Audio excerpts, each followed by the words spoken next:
நீ ஃபாலோ பண்ண நிச்சயம் வந்துடுவ. பேசுவீங்க, மறந்துடுவீங்க. இன்னைக்கு இளைஞர்கள் இருக்கிற ஒரு சிக்கலே அதுதான், ஞாபகம் மறந்து. ஃபாலோ பண்ணணும் எந்த விஷயத்தையும். உங்க தொடர்ந்து ஃபாலோ பண்ணும்போது அதில் நம்ம நிச்சயம் வெற்றி காணும். ஃபாலோஸ் தான் மிக முக்கியம். நீங்க அடுத்த பிரான்ச் எங்க ஓபன் பண்ணலாம்னு இருக்கீங்க? நாளைக்கு பட்டுக்கோட்டை, நாளானைக்கு கள்ளக்குறிச்சி.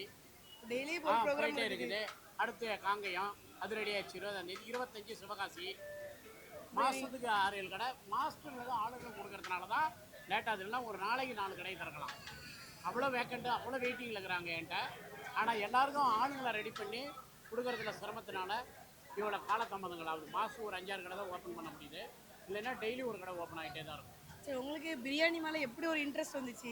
இன்ட்ரெஸ்ட் இல்லை, வறுமை, பசி, வாழ்க்கையில் ஜெயிக்கணும். அது பிரியாணி மேலே கடை தான், இட்லி கடை தான் போட்டேன். எனக்குன்னு ஒரு கனவு இருந்தது, பாடகர் ஆகணும், பெரிய நடிகர் ஆகணும், நம்ம எம்ஜிஆர் சார் மாதிரி, ஜோஸ் சார் மாதிரிலாம் சென்னைக்கு வரோம். ஆனால் பசி வயிற்றில் இருக்கிறத மறந்துடுறோம். சில பேர் போராடி அதில் ஜெயிச்சிடுறாங்க. அப்படி ஜெயிச்ச ஒரு புரட்சி தலைவரும் சாப்பாட்டு கூட போராடி ஜெயிச்சவர் தான். மிகப்பெரிய ஆள் இந்த திரையுலகத்தில், கஷ்ட வழியிலேயே. அவரெல்லாம் ஒரு சான்று நமக்கு. நம்மளால் அதை தாங்க முடியல. அதுக்காக நான் ஒரு ஹோட்டலில் வேலை செஞ்சேன், பசிக்காக போய். ஹோட்டலில் வேலை தான் பார்த்தீங்க? ஆமாம், வேலை பார்த்தேன். கிளீனராக இருந்தேன். எங்கள் உள்ளூரில் டீ கிளாஸ் கழுவுனேன். அந்த டீ கிளாஸ் 9 வயசில் கழுவி 13 வயசு ஆகும்போது சொந்த பந்தமெல்லாம் அடையாளம் தெரிய ஆரம்பிச்சிருச்சு. அவமானம் தாங்காமல் ஓடி வந்தேன் சென்னைக்கு பிழைக்க. அங்கே வந்து பசி ஒரு ஹோட்டலில் வேலை செஞ்சேன். கூலி தூக்கினேன். கூலி தூக்க முடியல என்னால், சின்ன பையன். அதுக்கப்புறம் ஹோட்டலுக்கு அதிபர் ஆகிட்டேன்.